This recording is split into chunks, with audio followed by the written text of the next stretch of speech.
Event 27, Heat 2.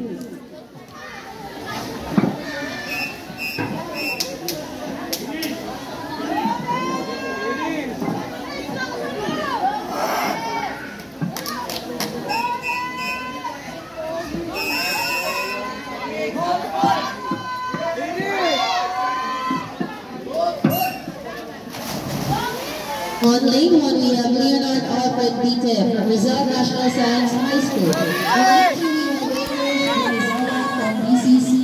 On lane 3, we have Miguel Manuel Boyanes from Vicente Madrigal. And on lane 4, we have Christian Anton Montiel from Vicente Madrigal.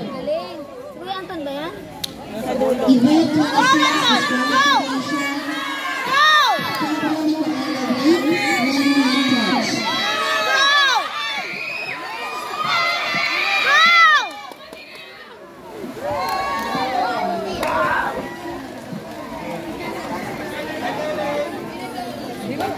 Teammate, diba ito?